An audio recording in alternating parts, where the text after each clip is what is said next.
So,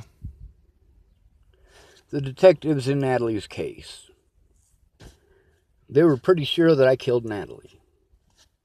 They dismissed anybody who had anything to say otherwise. And they let me go because they didn't have anything to hold me on. But they took my DNA. They found out that it was illegal to do so. So in their heads, if they let me out there to be punished by the general public, that I would fucking crack. I had already cracked by that point. They didn't bother to do any actual searching. They were pretty sure that I was the one that killed Natalie, and they were pretty sure that I was the right lead, and they were pretty sure that my evidence, my DNA, would lead to me being arrested and me being guilty of killing Natalie. On January 6th of last year, they were fairly certain that I had killed Natalie.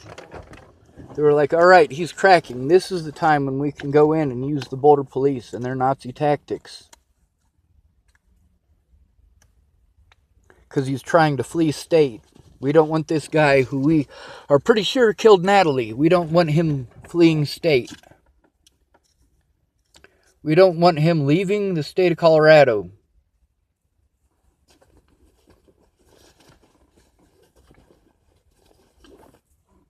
That's why they feigned the assault at the Boulder police station. They were working with officers across jurisdiction to catch a killer, but they did it all illegally.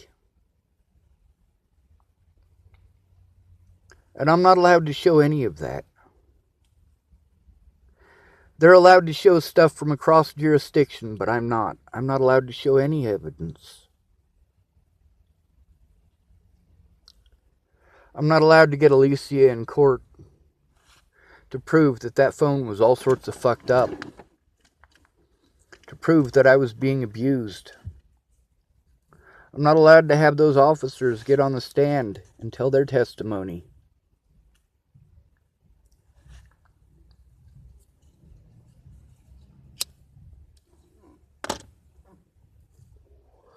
My own public pretenders went out of their way not to look at the evidence, to make every excuse not to not show up at our appointments, to have a public pretender who's not mine, who can't do anything, repeatedly tell me that they can't do anything, yet pretend like they're going through evidence with me. No, I needed Amanda Balehash to do her job.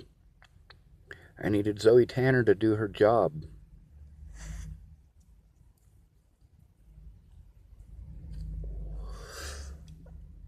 I've been trying to do some typing. I typed a lot of yesterday, but I also have severe panic attacks, and they shut me down.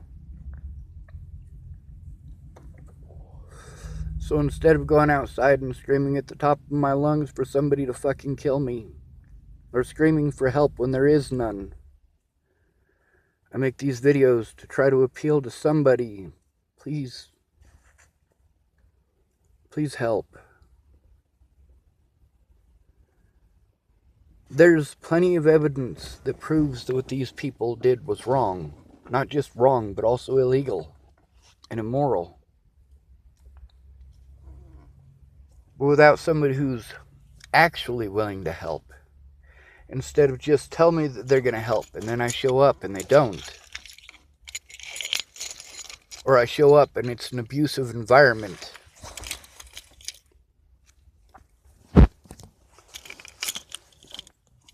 Miss Rayanna Ingersoll, here in Cheyenne, last year when I was at Candace's, and I got that pocket dial, and Officer Beard told me the things that he said. And he told me that there was nothing he could do. It was out of jurisdiction. I got a hold of Rayanna to try to see if she could take Miss Shelley and her family in to get them safe. But that doesn't matter. The fact is, these people didn't try to appeal to me being a terrible person, to try to get me to do the things that they wanted. They knew I'm a good person, and that's what they used to entrap me. They used the fact that I'm a good person to entrap me. My castle, there's a reason that idea was so important. It's so that people like me who don't have families, don't have any protection, no way to defend ourselves against the victimization,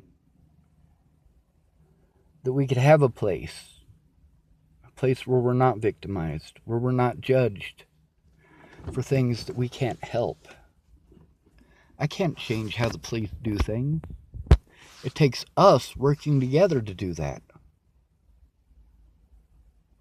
But if I had a safe place, that castle idea, it's not like I'm trying to buy a castle and ship it over here stone by stone.